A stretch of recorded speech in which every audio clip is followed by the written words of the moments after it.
Hi, everyone. Thanks so much for coming. I just want to start this presentation by asking you just a question, how skills look like without integrity.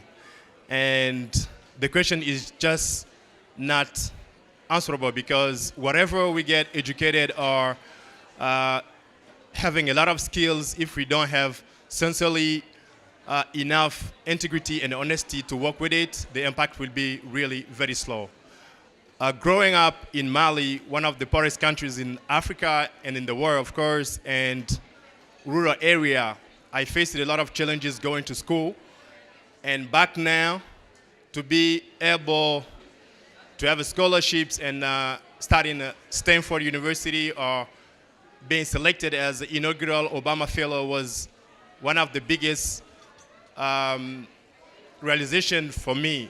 But right now, what is the situation in Mali and where kids are even not going to school because of strikes and a lot of problems linked between teachers and government and also a lot of other factors which prevent them to go to school. So yeah, it is essential for students now to learn more about skills to get educated, but is really also essential to teach them and the link side about what is skills with integrity and honesty, and also to imagine how we can educate people with more moral values added to what we can call about integrity. So the challenges we faced doing this is what we call the triple challenges. And the challenges are much more about materials growth, where we don't care definitely about what the materials come from and how we get to celebrate we get to celebrate them. And specifically in my context, people when they steal money and get corrupt, they redistribute this wealth to religious leaders and community leaders. So they kind of get them to get the same size of them and support them, even that the money is not, the wealth is not coming from the right things and the right position.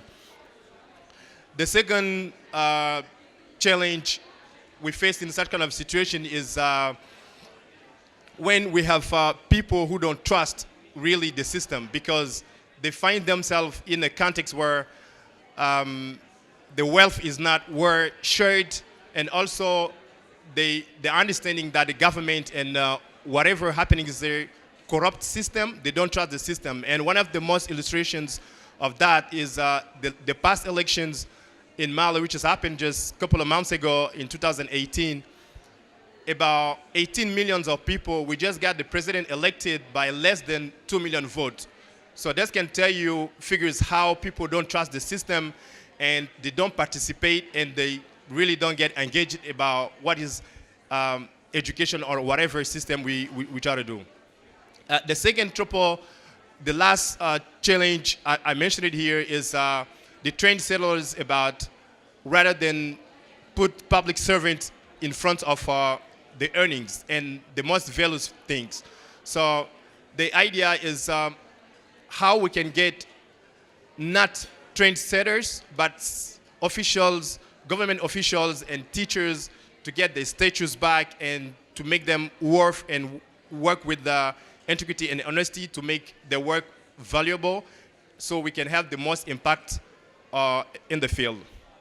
So is the solution we come up this more closely to what Vike Foundation is trying to do by celebrating the civil servants, the teachers, by giving them an annual prize which celebrate their work, the hard work during the entire work. So our program is Integrity Idol. Integrity Idol, which first objective is to identify and celebrate the official, the civil servants working for the government, and through them, the teachers in the system.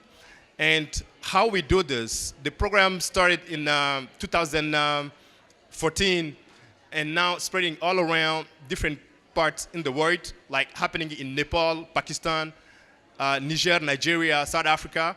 And the first objective is to get citizens engaged and participate about their work and to to give them the opportunity to identify and celebrate and name them and name and fame teachers who are doing great jobs in the field, even not sometimes with a not existing living condition.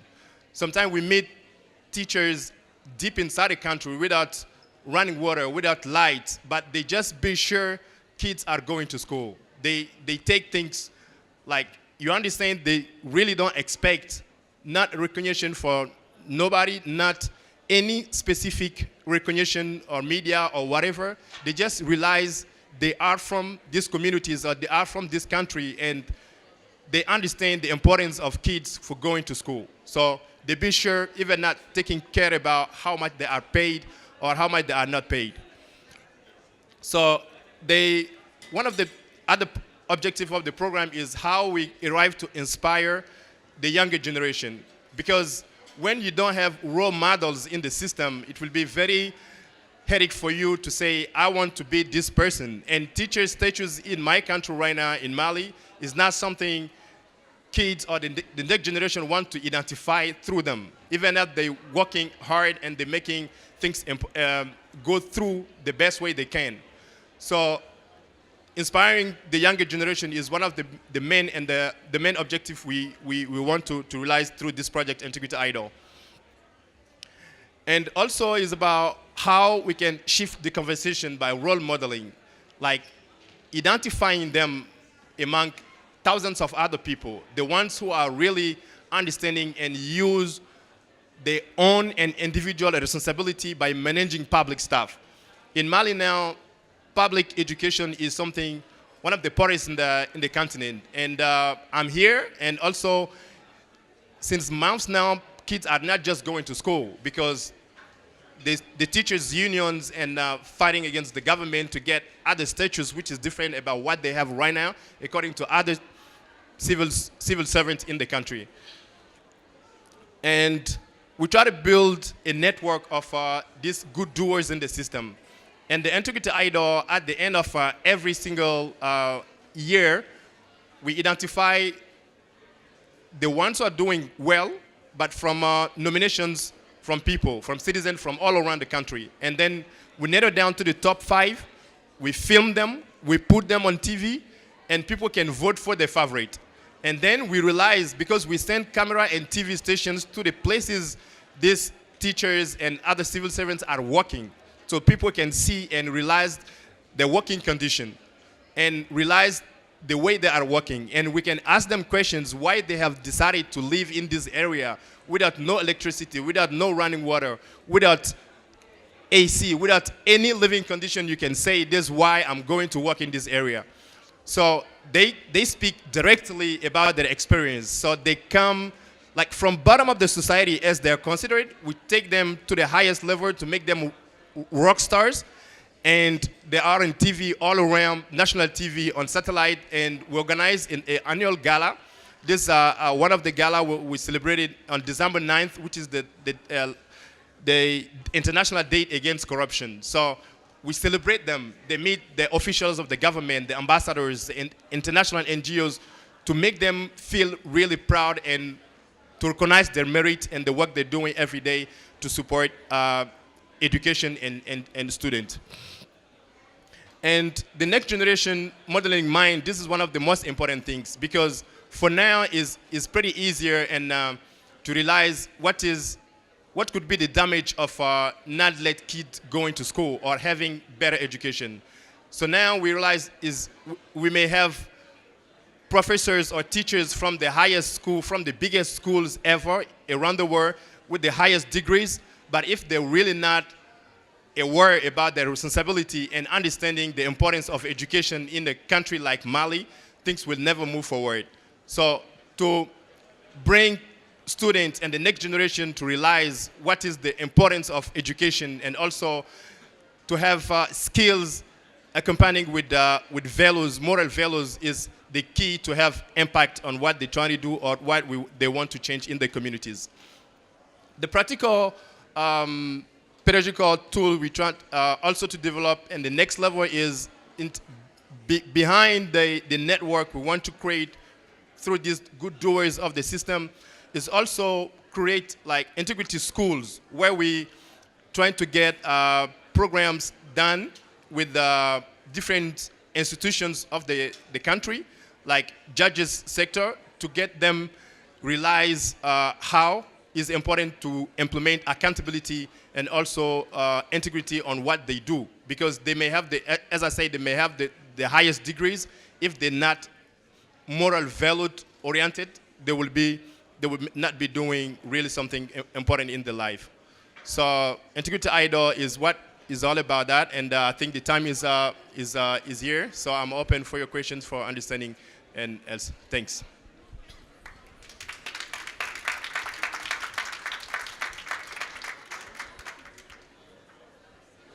Yeah, sure. Do you really need morality to add something to the human world? Sorry.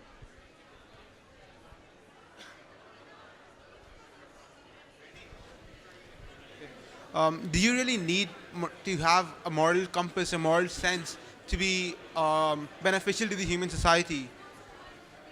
The moral? Do you really need a moral compass, as you put it, that without morality, even a degree, with a degree but without morality, you're detrimental to the human world? But do you really need morality to be, for example, a physicist or a chemist or a biologist? Yeah, definitely. You understand it's pretty easier to get diplomas or to be in the biggest schools, but however you are educated and however skills you may have, if you are not honest or you don't work with integrity, you will not have a lot of impact in the field, and especially when you are a teacher, or especially when you are working in education sector, because it goes behind what you can just expect as knowledge. That's why it's important to accompany like knowledge, expertise, skills with moral values, because as I say, integrity is doing the right things when no one is watching you. So you don't need to do things like people watching you now, but how to make things happen according to your own expertise and your knowledge and your skills. Thanks. Hi, Craig Lamshed, GEMS. Firstly, congratulations. Sounds like an amazing program, so you should be congratulated on that. I'm just curious, how do you know where to put your efforts for the next? I mean, you spoke about the politicians and you spoke about the judges. What's the next focus for you in terms of that you think has the most impact to give you success? What area of work are you going to focus on next? Yeah, the next the area specifically is to make these folks understand they are powerful, even they don't have money or they are not wealth. Because when you go to work in civil servant, you go to work for the government, is a choice. Is a choice, right? So how you can use your expertise, your knowledge to serve people and not taking bribe from people by doing your job for what you're paid by the government. This is a big difference. So the next thing is to make students and certainly and surely the next generation to understand they can be respected, they can be recognized, they can be celebrated as superstars, whatever they want, without being corrupt or without being the corruption system. And how we can support mentally and physically as a civil society organization these civil servants who have decided to work with integrity and honesty, because they are in the position and they are working in the places where is really sometimes even not possible to go there. Not lack of road, not lack of infrastructures, lack of, you can even not imagine. So I would just say not existing living condition. I personally met a couple of persons, they've been working in this education sector and they were just in charge of 4 schools, and he was doing the same 4 schools every day to be sure every teacher is in the classroom, the kids are in classroom when the kids are not here, and could spend months even not get a salary, because to get a salary he was obliged to move, to travel like 2 days or 3 days to the big city to get the salaries. But these 3 or 4 days, working days, he will not be doing the third to supervise the schools. So for that, he prefers staying there and doing the really the smallest living way and status to make things happen. Do you think, considering that you think morality is so important, how do you think morality can be taught, or how do you think morality as an emotion can be passed on to other people if they lack morality, or if they lack certain morals that we believe are necessary to be successful in life? This is a great question, actually. When you look at kids growing up, you ask a kid what you want to be, a girl or a boy would just say, I want to be like my dad, or I want to be like my mom. Because they are the true inspirations of the kids. So now the most challenging things we don't have role models in our communities. The ones who is respected is the most corrupt ones who shared his money with other influential people in the same communities. So it's like people are celebrating the fake ones. But the good one is not really, even not recognize what the work is doing. So by taking these persons in front of cameras, they can express their stories and say why myself I have decided to do this, instead of being the corrupt system where I could get and being rich, having houses in Canada or whatever, riding biggest cars. He decided to be in this position. And if he is recognized by the community, because the selection, the nomination of these idols comes from population, not from us. They are the ones who nominated or selected every single civil servant and teachers from what they are doing, the way they are serving communities at the basement. So it's the change we are trying to taint from bottom up. So the kids to understand there is another way, they have another option. They are not obliged to stay in the corrupt system, but they can bring change because they are like the victims of the corruption today and the lack of integrity. Because when you have schools who are not built or schools without, I've seen a lot of presentations here when we are in next level, how to combine tech to education, right? So in my context, we are challenging to have reading books because you will sometimes find some regions or places where what is supposed to be given to students are just sold out outside. So if the head of this department, or the head of this region is working with integrity and honesty and understand as on and a responsible and on our responsibility as a person, as an individual, he will never do this. Because he will understand that if I sell a book outside which is supposed to be given to a kid, I will prevent this kid to all the knowledge to be in this kid. When you take the figures, it's like close to 60% and less kids who, when they start going to school, they're obliged to stop schooling to support their family. Otherwise, in farms or whatever you want. But they will not get the higher level. And even the education, like secondary and lower education, is supposed to be free in Mali. So when you see this gap, how it is challenging to get these people recognized who decided by themselves, not because there is camera, not because somebody is watching, but they understand their own responsibility to manage public things is the most important to inspire the other ones, the younger ones. They say you have another option to make things move from your own community, not the entire country. So I think what you're saying is, I'm Maggie, I'm Gems, Saudi. I think it's important, this idea of data and how we present data, and also how when people get into positions of authority, they tell their story. Because we've spoken a lot today about personal stories, and I think that the people in the positions that are role models should say, not, I went to Durham University, I got a first-class degree. They should be talking about their behaviours and how those behaviours were based in integrity and, actually making sure that morally they've done the right things themselves and that they got to those positions by doing the right thing, not by necessarily getting the right qualifications. So the whole idea of the PISA, if you take PISA and then put in emotional well-being and integrity and moral, you reverse the positions of the countries. So I think those sort of strong data and telling people in those positions, they've got to pick up the mantle and tell their personal stories where they're saying that integrity and moral education was the thing that got them to where they were, not necessarily what qualifications they got. Thanks so much. Sorry, me again. I'm curious, you're raising the profile of the people with integrity, which is great. How do you deal with the conflict between that and the people who you are managing that don't have integrity, that have the power? Because if you're raising the profile of someone, is there the fear that these other people go, well, hang on, they're becoming quite powerful, and I don't like that. So how do you manage that conflict?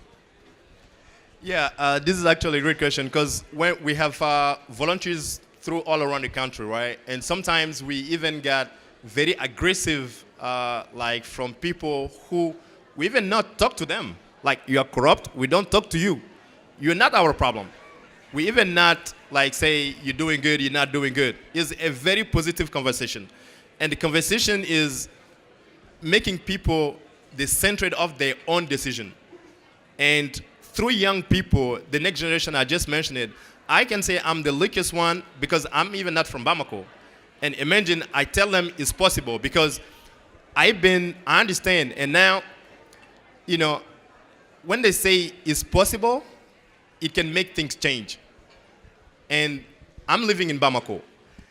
And when you meet such kind of officials in the system who are working with the Range Rover, biggest car, they just get angry when you heard about your story. But we don't talk to them. But fortunately, until now, we have not been like physically attacked. But we heard a lot of comment, negative approach. But we understand the change is something very, like, you have to be smart. Because when you face the reality and want to change it, you have people who are ready to kill for it because they live with the advantage of this system. But the way is to create new and innovative approach to make that reality obsolete. So they will be obliged to follow, otherwise to disappear. But it's not a fight. We don't face them. We try to find our creative way to engage more people. Like from 2016, we started in Mali. Each year we have 5 persons. The ones who get elected the idol of 2018, he has been Minister of Justice. Before that, he was magistrate in one of the highest court, justice court in Mali. And for now in the history, he has been the first to resign from justice system because he made a decision.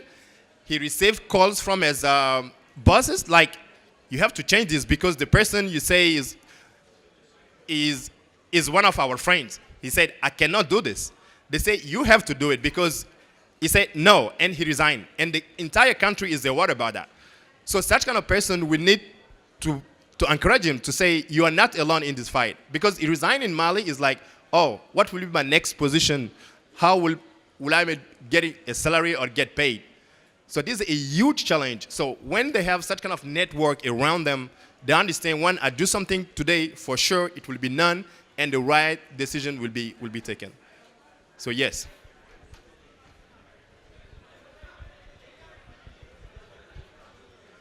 Yeah. I think we're already here, and thank you so much for your time and your attention. And yeah, let's get the teacher to the next stages. Thanks so much.